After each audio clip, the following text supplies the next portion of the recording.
Okay, g'day guys. This here is a tutorial series that is being based around Strumpy. It's a visual aid in building shaders for Unity and is awesome. You may have seen things similar to it, such as the material editor in UDK, and I'm certain the CryEngine has it in some form or another, but I might be wrong. I haven't played with that one. So, just to jump straight into it, it's better to have Unity Pro, but you don't need Unity Pro. However, Unity Pro will give you the preview window, which will allow you to see your shaders as you build them and test them without having to export them and implement them into the engine every time you want to see a change. So, I'm just going to start straight into Unity. I'm going to create a new project. I'm just going to call my sucker Strumpy tutorial project. Okay, create. Don't save. It's gonna load.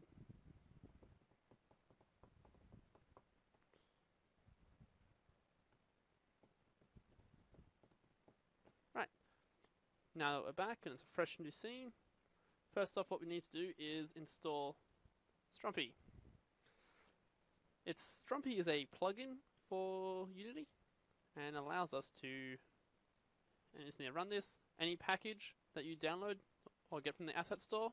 If you can find Strumpy on the asset store, just type in Strumpy or follow the link that I provide.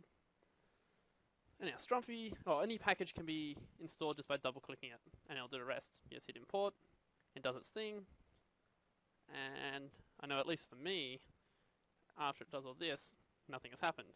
It is actually up here. You just need to click on window, and there you go, it's changed. Now you can get to Strumpy. So, going to Strumpy Shader Editor, we'll open up these windows. Ooh, something's happened. That is not good. Yay. Okay.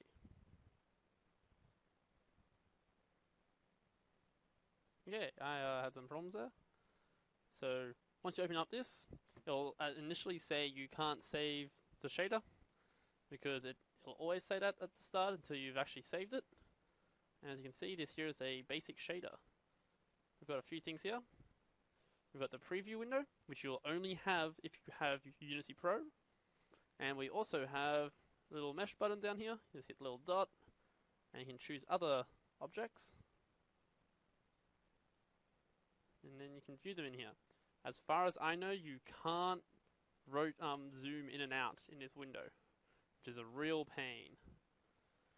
But here we are. And any other mesh that you have in your scene, you have to choose in here and test it out, which is pretty cool. And that's all the preview window is. It's just you can choose your mesh, you can choose to draw a background if it's transparent, and you can update the preview to update everything you've done in our other window to actually make sense and actually see what it makes it look like. Okay, so there's two components to the second window, the node editor window. There's the graph window, which is a large graph that shows you everything that makes up your shader, including the instructions counter, which tells you your ALUs and your textures, I think, text. Okay, not sure. GLD 3D. There we go. That tells us. And I'm going to have to cut that out. Okay, in here we've got a series of different nodes, such as the master node. This is where everything will eventually plug into. This has diffuse, normal, emission, gloss, specular, alpha, custom, and clip. Okay, so diffuse is essentially the colors. The normal is where the normal map will plug into.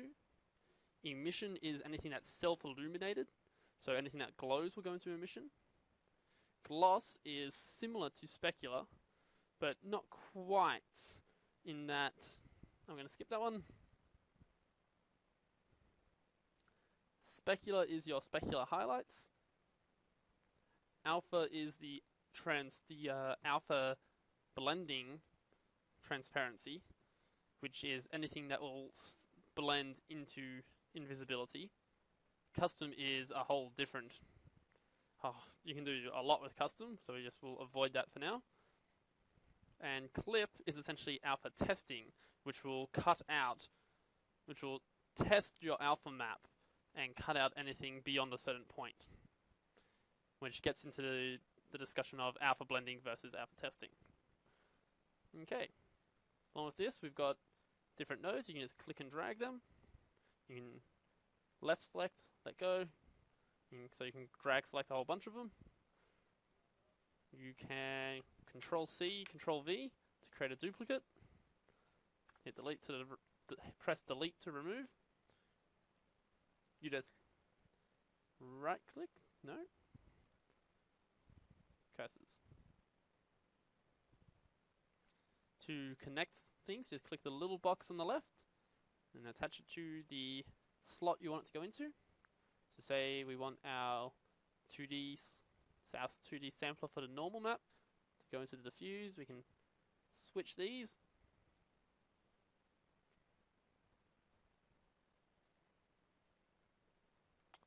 There we go. Okay, and that is essentially the basics of this window. You can also right click and get a whole bunch of different menus. Once you know what most of these mean, you'll end up using this probably more than you do the other window. And then on our far right, we have node. So if I select the diffuse or the imp sampler, or any of the nodes, you can see most of them just say comment, where I can say something, and I'll say this. Ooh, this is a text 2D node. You can see the comment will appear just below it. On the right, under the sampler 2D diffuse, this one actually has an input property. And if I click on that, it says unconfigured diffuse normal. Choosing unconfigured, we can add our own input. So I'll just say color channel. Hit add, and now there's three. There are things called inputs, properties, oddly enough. They're actually called properties when you look for the node. When you select the node, it's called input property. Okay, so in here, all of these here require an input. And these inputs will lead us onto the second tab of the panel on our right. Input manager. Here you can see all of the inputs. You can see the diffuse, the normal, and the color channel, which I just created. Because they are a sampler 2D node, they will accept a texture of a 2D vector as a texture. You create whatever it's one, and as you change them, you can see it changes what they look like over here on the right. Okay, if I plug something into the normal, you can see it looks odd. And color channel. Easy. If I hit update, it loads and thinks about it, and it freaks out because we're putting the normal slot both in emission and a normal, and we've unpacked a texture that is clearly not a normal. And cancel that. Cool.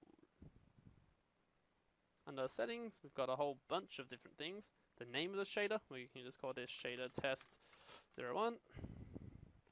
Yep, few typos, but who cares? Shader fallback.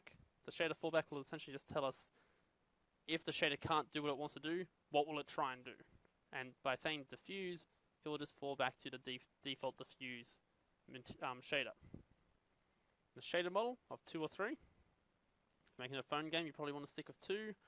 Otherwise, may as well use 3. 3 brings a few benefits. Have exclude path, queue settings. Queue settings tells us where it gets drawn in the render queue. We have the culling and depth settings. This can tell us which sides of it gets drawn, when does it not get drawn, essentially. And all of these probably mean nothing to you at the moment, but when we apply them and actually use them, they'll make a lot more sense to you. The funnest part about writing shaders is just testing and figuring it out. We have blending types, which we can go to custom and gives us even more options. This tells us these are similar in a sense to the multiply and the overlay blend modes of Photoshop. In the color and lighting, we can make it ignore things, take no light maps, soft vegetation, and the like. And fog settings, telling it how does it deal with Unity's default fog, or rather Unity fog, and its culling methods and the like. After this, we get to the Nodes tab, and in here we have all the different nodes we can put into our game. After putting them in our game, we can all the different nodes we can put into our shader that work in the game. And you click on them, and it'll just create them up here, drag and put them where you want, and there's all kinds of different ones.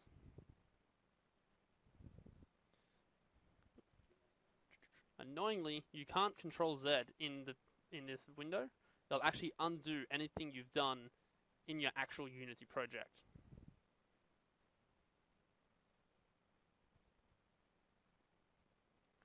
Okay, and that is all of these little tabs at the top. Then at the bottom, File, where we can go New Graph if you want to create a new one. We can go File, Load, to load another S graph, which is essentially this kind of a file format for Strumpy, or we can export it as a shader file, which you can then drag into Unity and use for your actual game. Under Comments, it apparently does nothing. It probably just turns comments on and off. Yep, there you go. Enables or disables the display of comments. At Graphs, we can choose between Pixel, Vertex, and Lighting. And these are the three main shader types. The three shader types Strumpy itself can actually use. A pixel shader is anything that alters the pixels on the screen. A vertex shader modifies the positions, colors, or the normals of vertices that make up mesh and models. And clicking preview just updates the preview window. Actually just brings it up, doesn't even update it. And there you go. And that's the basic layout of Strumpy and how to install it. In the next video, we'll cover actually creating a shader that will do a whole bunch of different cool stuff. And I hope my voice hasn't been too annoying and all that jazz. Okay guys, thanks, and I'll see you in the next video.